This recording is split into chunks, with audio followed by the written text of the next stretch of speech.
August 3 SIR ప్రక్రియ పూర్తయ్యే వరకు కూడా నేతలు ఎవరు కూడా గాంధీ భవన్ వైపు రావద్దు, గాంధీ భవన్ మెట్లు ఎత్తుకోవద్దు, వస్తే అటు తప్పకుండా వేటు తప్పదంటూ ముఖ్యమంత్రి రేవంత్ రెడ్డి జూమ్ సమావేశంలో కూడా ఇప్పటికే తేల్చి చెప్పారు. ఎప్పటికప్పుడు నయా న్యూ ట్రెండ్ ని మనకు అందిస్తూ అప్పుడు ఇప్పుడు ఎప్పుడైనా మనందరి చాయిస్ కిసాన్ ఫ్యాషన్ మాల్ వచ్చేస్తుంది మన ఈసీఎల్ కి జూలై 24న గొప్ప ప్రారంభం. దీంతో ఒక్కసారిగా గాంధీ భవన్ పరిసర ప్రాంతాలు ఖాళీగా కనిపిస్తున్నాయి. మరోవైపు గాంధీ భవన్ మెయిన్ గేట్ ఏదైతే ఉందో అది విజువల్లో మనకు స్పష్టంగా కనిపిస్తుంది. మెయిన్ గేట్ సైతం కూడా తాళాలేస్తారు. ఒకసారి విజువల్ చూపించేటువంటి ప్రయత్నం చేద్దాం. ఎందుకంటే నిత్యం గాంధీ భవన్కు అనేకమైనటువంటి సమస్యలతో కొంతమంది ప్రజలు వస్తుంటారు. ఆ తర్వాత నాయకులు సైతం కొంతమంది పదవుల కోసం వస్తుంటారు, ఇంకొంతమంది పైరవీల కోసం వస్తుంటారు. అటువంటి నేతలు ఎవరు కూడా ఇక్కడ కనిపించద్దు, గాంధీ భవన్కు రావద్దు. ఎందుకంటే పైరవీలు, చైర్మన్ పదవులు, మరొకవైపు పార్టీ పోస్టులంటూ తిరిగితే మాత్రం వేటు తప్పదు. ఉన్నటువంటి ఈ ఎస్ఐఆర్ ప్రక్రియ జరుగుతుందన్న రోజులు కూడా పూర్తి స్థాయిలో కూడా దానికి సంబంధించి అందులోనే నిమగ్నం కావాలి, ఎస్ఐఆర్ ప్రక్రియలో పాల్గొనాలి అంటూ కూడా ముఖ్యమంత్రి రేవంత్ రెడ్డి ఆదేశాలు జారీ చేయడంతో ఒక్కసారిగా అటు గాంధీ భవన్ పరిసర ప్రాంతాలన్నీ కూడా ఖాళీగా దర్శనమిస్తున్నాయని చెప్పాలి. ఇంకో పక్క విజువల్లో కనిపిస్తున్నట్టు గేటుకు తాళం వేశారు. ఎందుకంటే నిత్యం కలకల్లాడేటువంటి గాంధీ భవన్ ప్రస్తుతం ఇక్కడ రాష్ట్ర పార్టీ అధికారంలో ఉంది.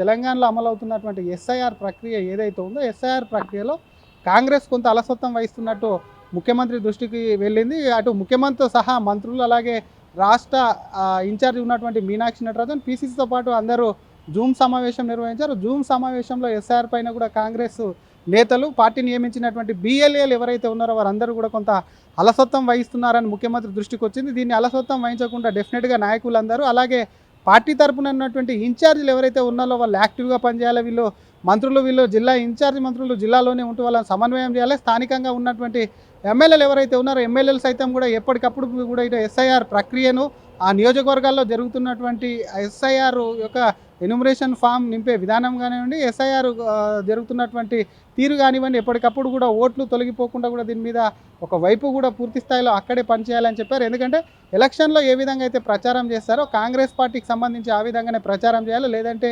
కాంగ్రెస్ పార్టీకి ఉన్నటువంటి ఓట్లు ఏవైతే ఉంటే సెక్యులర్ ఓట్లు తొలగిపోయేటువంటి అవకాశం ఉంటుంది. కాబట్టి ఎవరి ఓట్లు తొలగిపోకుండా కూడా ఎస్ఐఆర్ ప్రక్రియలో అందరూ పాల్గొనాలి. లేదంటే ఎంపీలు కానీ ఎమ్మెల్యేలుగా ఎంత నేతలనైనా కూడా ఉపేక్షించాం. ఇంకోవైపు కొంతమంది డీసీసీల మీద సైతం కూడా ముఖ్యమంత్రి అసంతృప్తి వ్యక్తం చేసినట్టు సమాచారం. వాళ్ళ పనితీరు పైన కూడా కొంత అసంతృప్తిగా ఉన్నారు. మరొక పక్క ఎంపీలకు సంబంధించిన అంశంలో ఒకవైపు పార్లమెంట్లో ఉన్నప్పటికీ కూడా ఎంపీలు సైతం కూడా ఈ ప్రక్రియకు సంబంధించి ఎప్పటికప్పుడు రిపోర్ట్ తెప్పించుకోవాలి. ఆ రిపోర్ట్లకు సంబంధించి ఇక్కడ గాంధీ భవన్లో ఉన్నటువంటి టీములు ఏవైతే ఉన్నాయో ఆ టీంలతో సమన్వయం చేసుకుంటూ ఆ రిపోర్ట్ను పంపించాలి. రిపోర్ట్ను పంపిస్తే పార్టీ పరంగా కూడా ఆ రిపోర్ట్ తెప్పించుకొని ఇంకా ఎక్కడ వెనకబడి ఉందో ఆ రిపోర్ట్కి సంబంధించి కూడా అక్కడ ఇంకా వేగవంతం చేసేటువంటి అవకాశాలు ఉంది. కాబట్టి ఎస్ఐఆర్ ప్రక్రియ ఇప్పటికీ పొడిగింపుతో ఆగస్టు 3 వరకు జరిగింది. దాంతో గాంధీ భవన్ ముఖ్యమంత్రి హెచ్చరికలు చేయడంతో ఎవరు కూడా లీడర్లు రాయట్లేదు, నాయకులు రాకపోవడంతో ఒక్కసారి గాంధీ భవన్ మేట్కు అటు మెయిన్ గేట్కు తాళాలు పడ్డాయని చెప్పాలి. ఆ మెయిన్ గేట్కు తాళాలు పడడమే కాకుండా గాంధీ భవన్ వైపు నేతలు కూడా రావట్లేదు. కనీసం ఎప్పుడు నిత్యం ఏదో ఒక రద్దీతో ఉండి ప్రెస్ మీట్లు నిర్వహించి పెట్టేటువంటి గాంధీ భవన్లో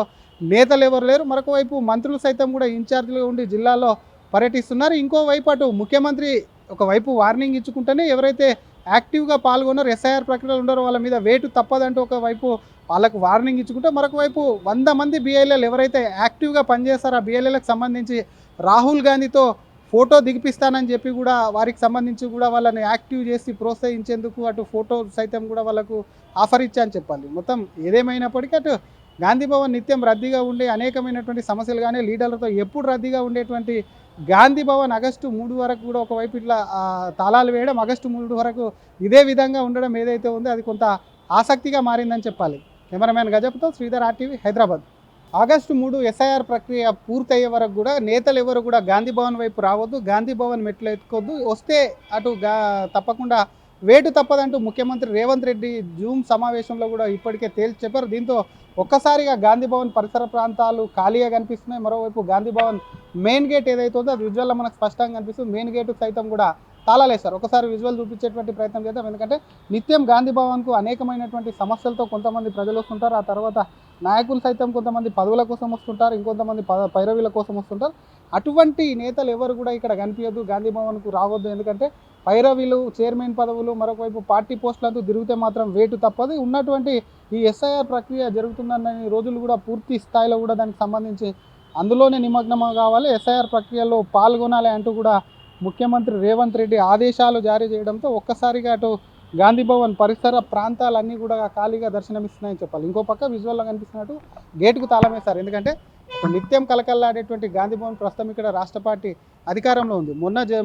తెలంగాణలో అమలవుతున్నటువంటి ఎస్ఐఆర్ ప్రక్రియ ఏదైతే ఉందో ఎస్ఐఆర్ ప్రక్రియలో కాంగ్రెస్ కొంత అలసత్వం వహిస్తున్నట్టు ముఖ్యమంత్రి దృష్టికి వెళ్ళింది. అటు ముఖ్యమంత్రితో సహా మంత్రులు అలాగే రాష్ట్ర ఇన్ఛార్జ్ ఉన్నటువంటి మీనాక్షి నటరాజన్ పీసీసీతో పాటు అందరూ జూమ్ సమావేశం నిర్వహించారు. జూమ్ సమావేశంలో ఎస్ఐఆర్ పైన కూడా కాంగ్రెస్ నేతలు పార్టీ నియమించినటువంటి బిఎల్ఏలు ఎవరైతే ఉన్నారో వారందరూ కూడా కొంత అలసత్వం వహిస్తున్నారని ముఖ్యమంత్రి దృష్టికి వచ్చింది. దీన్ని అలసత్వం వహించకుండా డెఫినెట్గా నాయకులందరూ అలాగే పార్టీ తరపున ఉన్నటువంటి ఇన్ఛార్జీలు ఎవరైతే ఉన్నారో వాళ్ళు యాక్టివ్గా పనిచేయాలి. వీళ్ళు జిల్లా ఇన్ఛార్జ్ మంత్రులు జిల్లాలోనే ఉంటూ వాళ్ళని సమన్వయం చేయాలి. స్థానికంగా ఉన్నటువంటి ఎమ్మెల్యేలు ఎవరైతే ఉన్నారో ఎమ్మెల్యేలు సైతం కూడా ఎప్పటికప్పుడు కూడా ఇటు ఎస్ఐఆర్ ప్రక్రియను ఆ నియోజకవర్గాల్లో జరుగుతున్నటువంటి ఎస్ఐఆర్ యొక్క ఎన్యూమరేషన్ ఫామ్ నింపే విధానం కానివ్వండి, ఎస్ఐఆర్ జరుగుతున్నటువంటి తీరు కానివ్వండి, ఎప్పటికప్పుడు కూడా ఓట్లు తొలగిపోకుండా కూడా దీని మీద ఒక వైపు కూడా పూర్తి స్థాయిలో అక్కడే పనిచేయాలని చెప్పారు. ఎందుకంటే ఎలక్షన్లో ఏ విధంగా అయితే ప్రచారం చేస్తారో కాంగ్రెస్ పార్టీకి సంబంధించి ఆ విధంగానే ప్రచారం చేయాలి. లేదంటే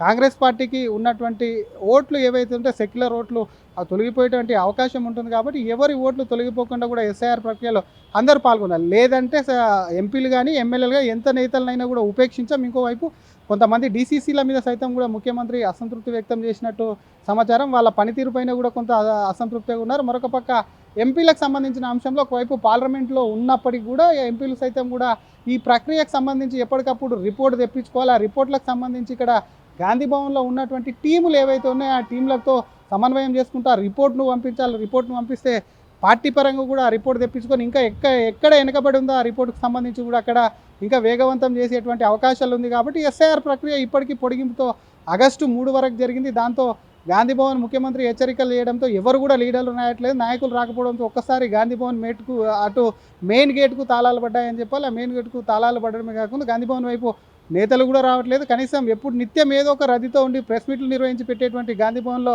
నేతలు ఎవరు లేరు. మరొక వైపు మంత్రులు సైతం కూడా ఇన్ఛార్జ్లుగా ఉండి జిల్లాలో పర్యటిస్తున్నారు. ఇంకోవైపు అటు ముఖ్యమంత్రి ఒకవైపు వార్నింగ్ ఇచ్చుకుంటేనే ఎవరైతే యాక్టివ్గా పాల్గొన్నారో ఎస్ఐఆర్ ప్రక్రియలో ఉన్నారో వాళ్ళ మీద వేటు తప్పదంటూ ఒకవైపు వాళ్ళకు వార్నింగ్ ఇచ్చుకుంటే మరొక వైపు 100 మంది బిఎల్ఏలు ఎవరైతే యాక్టివ్గా పనిచేస్తారో ఆ బిఎల్ఏలకు సంబంధించి రాహుల్ గాంధీతో ఫోటో దిగిపిస్తానని చెప్పి కూడా వారికి సంబంధించి కూడా వాళ్ళని యాక్టివ్ చేసి ప్రోత్సహించేందుకు అటు ఫోటో సైతం కూడా వాళ్ళకు ఆఫర్ ఇచ్చాని చెప్పాలి. మొత్తం ఏదేమైనప్పటికీ అటు గాంధీ భవన్ నిత్యం రద్దీగా ఉండే అనేకమైనటువంటి సమస్యలు కానీ లీడర్లతో ఎప్పుడు రద్దీగా ఉండేటువంటి గాంధీ భవన్ ఆగస్టు 3 వరకు కూడా ఒకవైపు ఇట్లా తాళాలు వేయడం ఆగస్టు 3 వరకు ఇదే విధంగా ఉండడం ఏదైతే ఉందో అది కొంత ఆసక్తిగా మారిందని చెప్పాలి.